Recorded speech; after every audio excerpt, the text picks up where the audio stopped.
Dalam nama Bapa dan Putra dan Roh Kudus. Amin.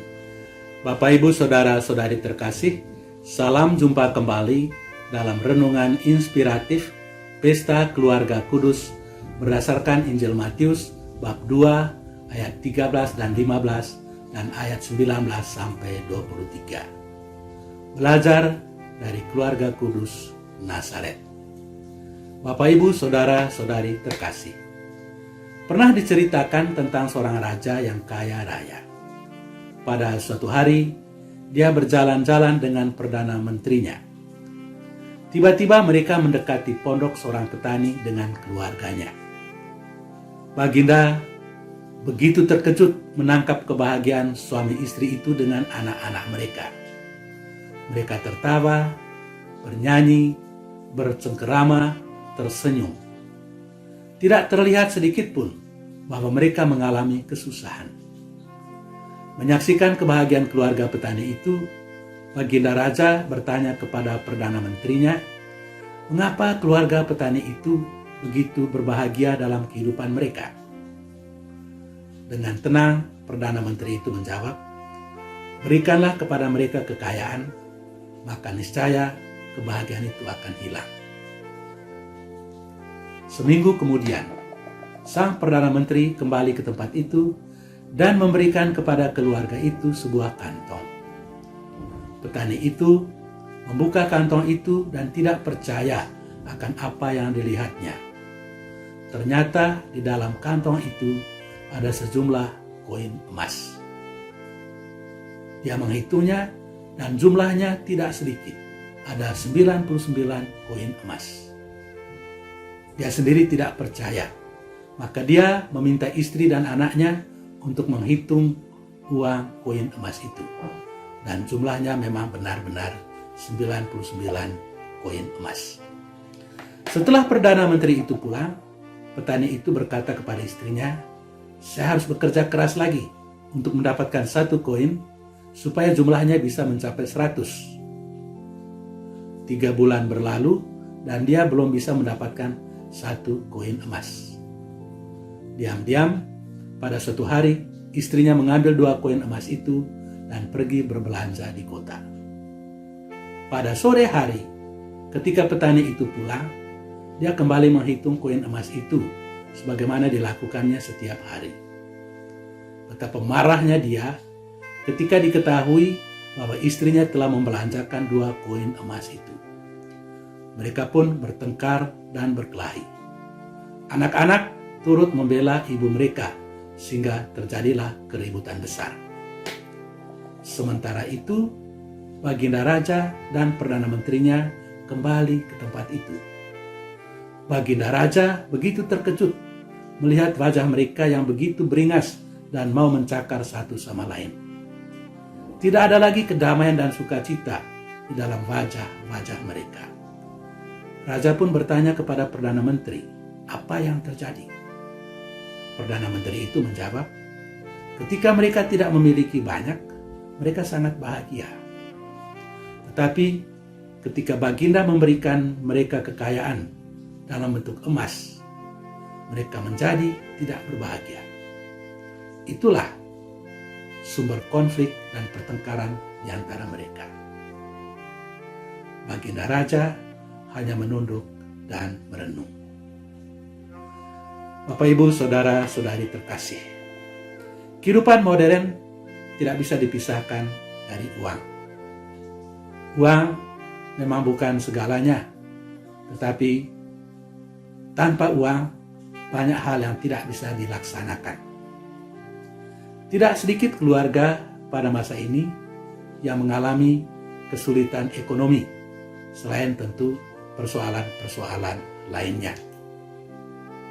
Saudara-saudari terkasih, keluarga kudus dari Nazaret disebut kudus bukan karena mereka tidak pernah mengalami kesulitan-kesulitan dalam hidup, melainkan karena di dalam kesulitan-kesulitan itu mereka selalu menyerahkan seluruh persoalan itu kepada Tuhan.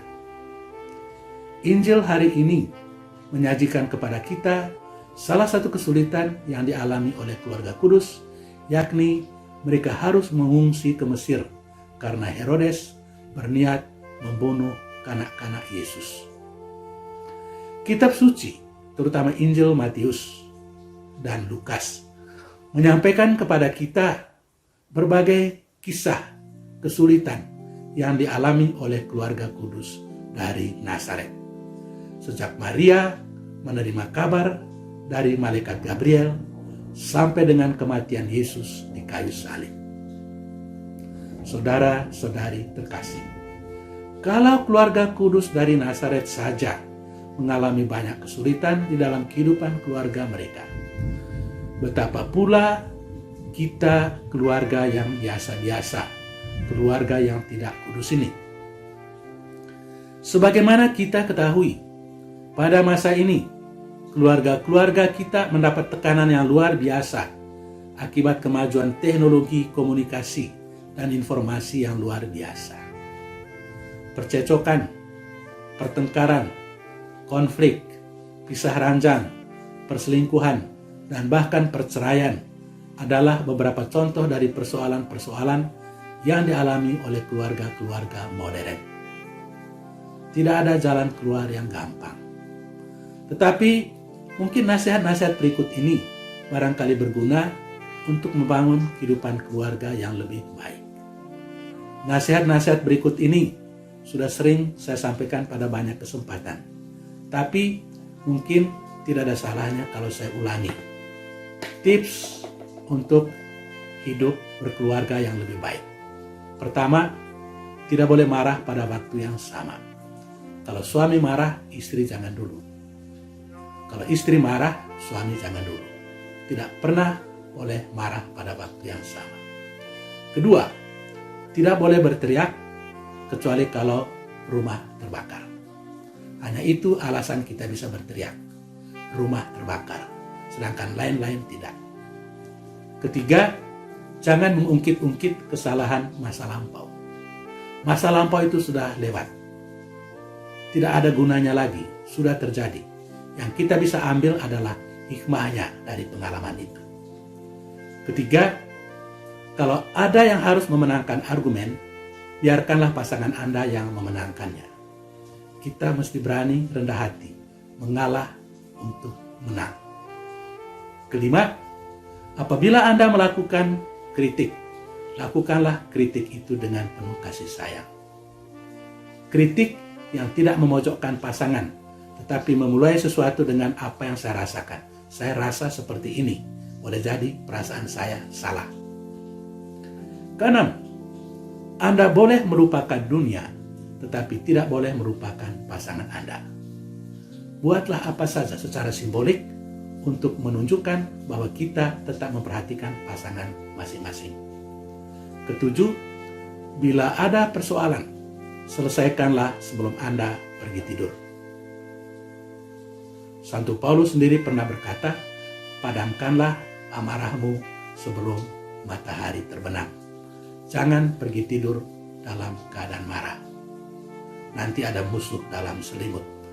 Novel Agatha Christie. Kedelapan, paling kurang 1 kali 1 hari, katakanlah sesuatu yang baik tentang pasangan Anda. Kebiasaan ini yang umumnya dibuat oleh pasangan MA. Sebelum mereka menulis dan menukar catatan, mereka mengawali tulisan itu dengan menyebutkan salah satu kualitas positif yang ditemukannya pada pasangannya pada hari itu. Kesembilan, bila Anda melakukan kesalahan, bersedialah untuk mengakuinya dan meminta maaf. Tidak ada gading yang tidak retak. Kesepuluh, pertengkaran biasanya selalu terjadi antara 2 orang. Tetapi orang yang berbicara paling banyak dalam pertengkaran itu kelihatan atau mungkin yang paling bersalah. Dan terakhir, tapi yang paling penting, dalam semua persoalan itu, jangan lupa Tuhan. Bawalah semua persoalan itu, ceritakanlah semua persoalan itu kepada Tuhan. Semoga keluarga kudus dari Nazaret, Yesus, Maria, dan Yosef, mendoakan kita agar kita sanggup membangun hidup keluarga yang aman, damai, dan sejahtera. Semoga Tuhan memberkati kita. Amin. Dalam nama Bapa dan Putra dan Roh Kudus. Amin.